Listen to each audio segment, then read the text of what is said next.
할렐루야, 반갑습니다. 날씨가 많이 풀렸는데도 저는 이렇게 혼자 있다 보니까 많이 춥습니다. 춥고 썰렁하고 그렇습니다. 그렇지만 또 이렇게 말씀을 나누고 교리를 함께 공부하니까 그런 추위 따위는 전혀 저한테 큰 영향을 끼칠 수 없습니다. 그리고 혼자 있다는 것도 하나님과 함께함을 하나님께서 함께 하시고 제가 또 하나님과 함께함을 믿기 때문에 비록 우리가 죄 가운데 있을지라도 연약한 육신을 가지고 있을지라도 주님 주시는 그 능력으로 얼마든지 강하고 담대하게 나아갈 수 있을 걸 믿기 때문에 전혀 개의치 않습니다. 오늘은 하이델베르크 교리문답 16문을 함께 나누기를 소원하는데요. 문제를 보니까 중재자는 왜 사람이어야 합니까? 라고 묻습니다. 중재하는 자가, 중재자이신 분이 왜 사람이어야 하는가? 또 완전히 의로운 분이어야 하는가를 묻고 있습니다.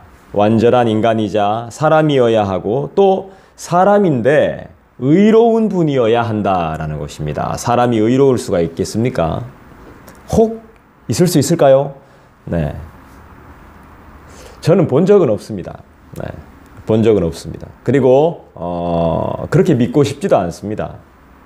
오직 의로우신 분은 단 한 분밖에 없기 때문이죠. 답을 보니까 하나님의 공의는 죄를 지은 인간의 본성을 가진 자가 그 인간의 죄에 대해서 만족시키는 것을 요구한다고 이야기합니다. 그런데 만약 중재자가 자신이 죄인이라고 한다면 다른 사람을 위해 하나님의 공의를 만족시킬 수 없다라고 답하고 있습니다.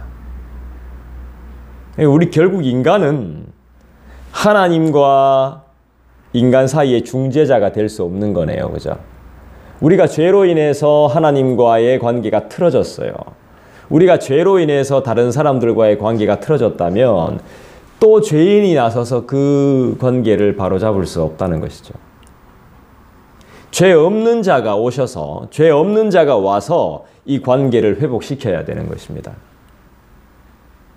결국 하나님의 공의를 만족시킬 수 있는 존재는, 하나님의 공의를 완전하게 만족시킬 수 있는 존재는 누구겠습니까? 예수님이죠. 예수님을 이야기하는 것입니다. 예수님은 어떤 분이십니까? 우리와 무슨 상관이 있으며 어떤 관계입니까? 예수님은 우리의 구원자이십니다. 그죠? 이 시대에 울보들을 위로하시는 위로자이십니다. 나의 죄를 해결할 수 있는 유일하신 하나님이 바로 우리 주 예수님이시죠. 비참하게 살아가는 우리들의 유일한 친구, 나의 길을 알고 계신, 나의 앞길을 훤하게 알고 계신, 나의 길을 계획하고 계신 나의 주인이시자, 나의 아버지이시자, 나를 영원히 살게 하실 생명, 나의 구원자, 구속주라는 사실이죠. 그리고 나는 그분의 자녀인 것이죠. 예수님이 어떤 분이신가를 알게 되면 나는 정말 예수님만으로 만족하며 살고 싶어요. 그런데 나는 진짜 마음으로 너무 원하는데 내 삶이 그렇지 않다는 것이 문제예요. 나는 지금 내 삶에 만족이 없어요. 주님 한 분만으로 진정 만족하고 싶어요. 이게 내 소원이에요.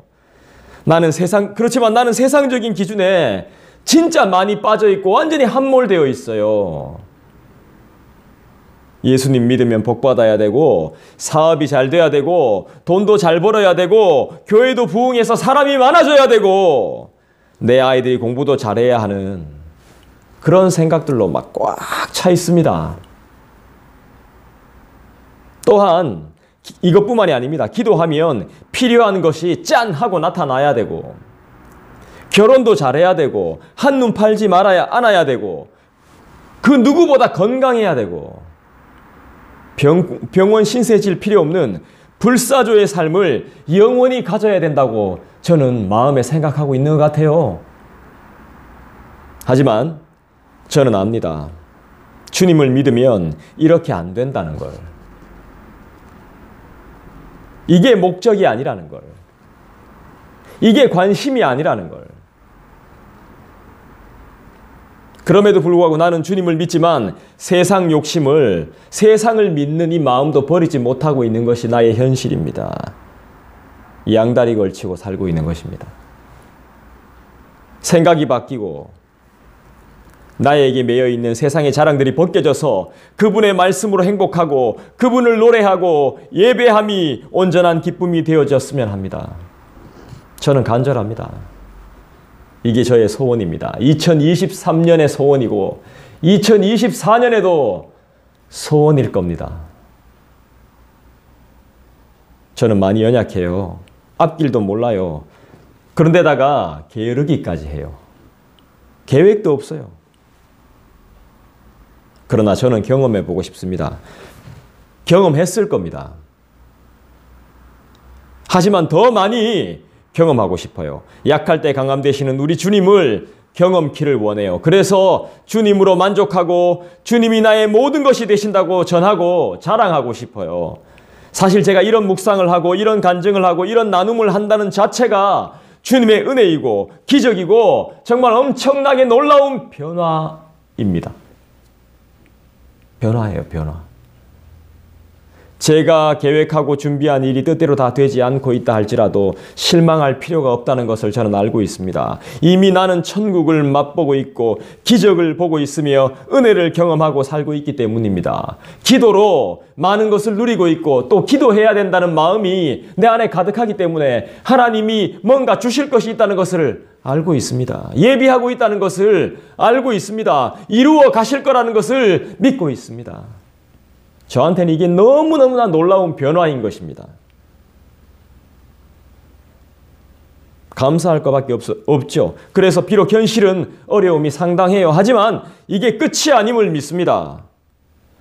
그래서 기대하고 소망합니다. 그리고 저는 압니다. 그리고 아는 것뿐만이 아니라 믿습니다. 나의 중보자, 나의 중재자 되신 예수께서 화평과 평안을 허락하실 줄 알고 믿고 있습니다. 그리고 이 말씀을 마음에 저는 새기고 있습니다. 이와 같이 성령께서도 우리의 연약함을 도우시나니 우리가 마땅히 해야 할 방식대로 무엇을 위해 기도할지 알지 못하나 성령께서 말로 할 수 없는 신음으로 친히 우리를 위해 중보하시느니라. 그리고 우리 교회의 병든 자들을 깨끗하게 낫게 하실 줄 믿습니다. 그리고 시청자들이 그리고 우리 함께 공부하는 교리를 연구하는 그리고 함께 기도하는 우리 모든 성도들이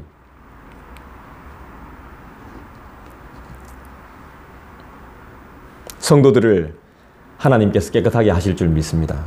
치료하게 하실 줄, 낫게 하실 줄 믿습니다. 특히 마음의 병을 가지고 어둠에서 살고 있는 여러 영혼을 회복해 하실 줄 믿습니다.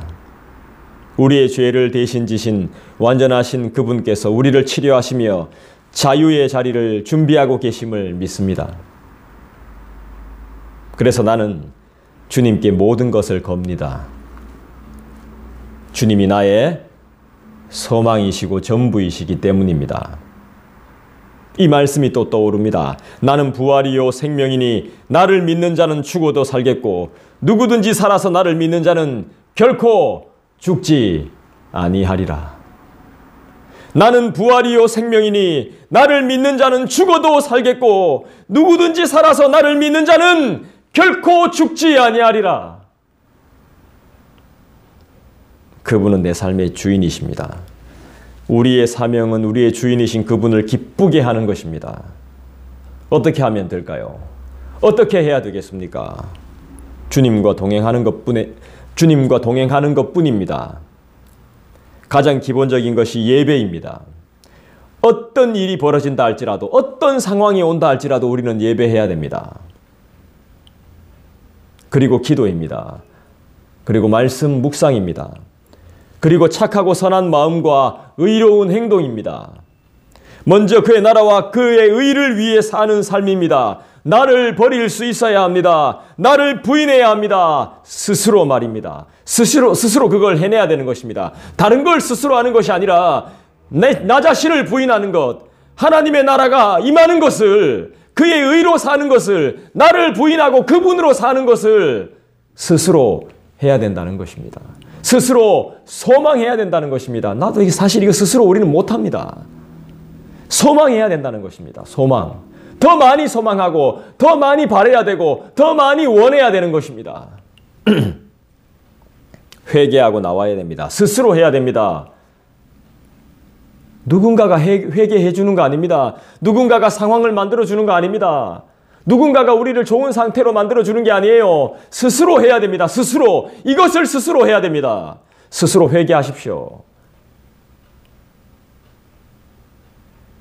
화해하십시오. 그분께서 중재자가 되어 주십니다.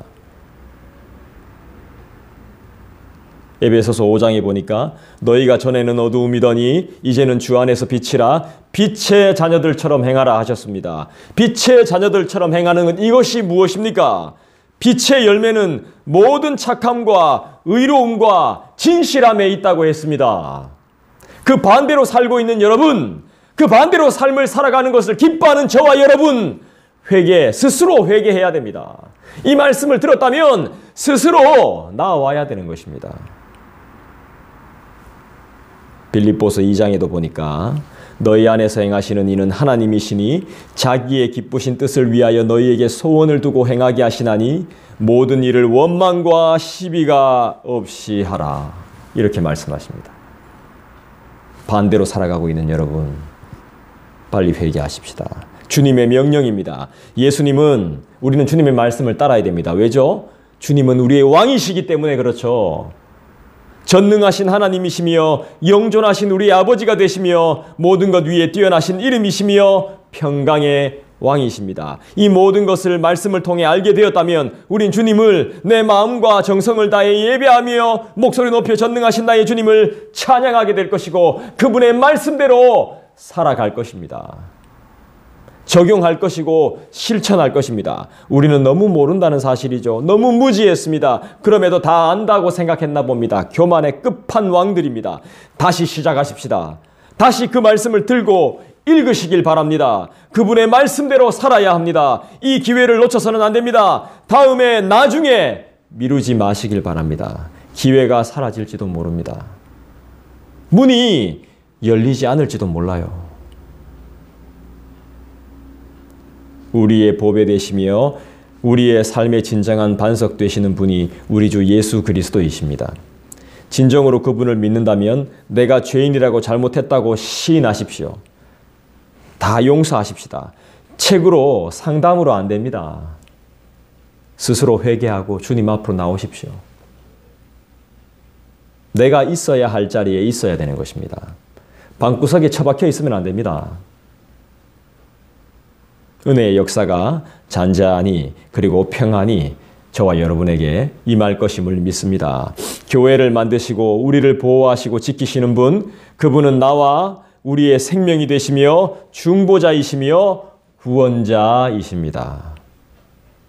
히브리서 7장 말씀을 나누고 말씀을 마치겠습니다. 그러므로 자기를 힘입어 하나님께 나아가는 자들을 온전히 구원하실 수 있으니 이는 그가 항상 살아계셔서 그들을 위하여 간구하심이라. 이러한 대제사장은 우리에게 합당하니 거룩하고 악이 없고 더러움이 없고 죄인에게서 떠나 계시고 하늘보다 높이 되시니라.